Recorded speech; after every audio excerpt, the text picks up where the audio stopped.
سي صابر، حسب رايك شنو هي احسن طريقه ندخلوا بها ماتش غانا؟ والله احسن طريقه هي معناها نكونوا معناها ربع ساعه الاولى، معناها نكونوا تكون الكونسنتراسيون معناها حاضره. ان شاء الله معناها نحطوا في قلوبنا القليب والرجوليه. هذوك هما الاطراح هذوما يتربحوا كان بالقليب وبالرجوليه ان شاء الله. بصراحه شنو المنتخب اللي حبيتوه يجيكم في احسن لكم في والله ما لا بالعكس، معناها ما خيرنا حتى منتخب، معناها قلنا احنا ترشحنا، قلنا اللي باش يجي معناها مرحبا به. منتخبات كلها معناها كبيره، مادام ما وصلوا معناها اي منتخب معناها باش يترشح للانكار معناها راهو يستحقوا منتخب كبير. منتخب جانا منتخب غانا معناها مرحبا، احنا عندنا ثقه في رواحنا وعندنا ما نقولوا في رواحنا، ان شاء الله ربي معنا ان شاء الله. شنو السر في التحسن الكبير المردود صابر خليفه خاصه بعد الاحتراف؟ والله ما فما حتى سر.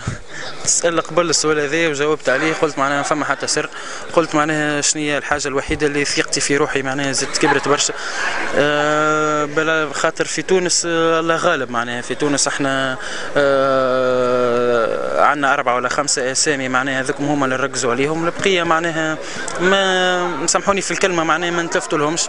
الحمد لله واحد ربي وفقه باش تخرجت كورت احترفت معناها.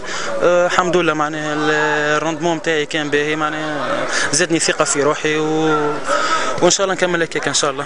فماش ميساج خمم العاميه باش تقدموه للضحايا الكره المصريه اللي صار البارح بورسعيد ما بيناتكم باعتبار كره عربيه، انتم منتخب عربي، انتم والسودان تمثلوا في الكره العربيه في كاس افريقيا هذه، ما تخموش باش؟ والله ان شاء الله احنا ما زلنا معناها واحد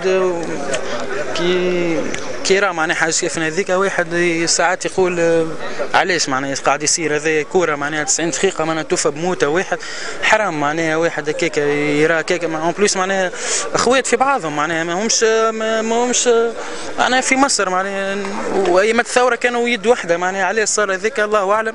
ان شاء الله نقول ان شاء الله ربي يرحمهم، ان شاء الله يكون درس هذا للناس الكل، وان شاء الله احنا ان شاء الله معناها كان هزينا معناها الكوب افريقيا هذه ان شاء الله نهدوها معناها لمصر كلها ونهدوها للارواح نتاع الجمهور الاهلي المصري، وان شاء الله ربي يرحمهم ان شاء الله.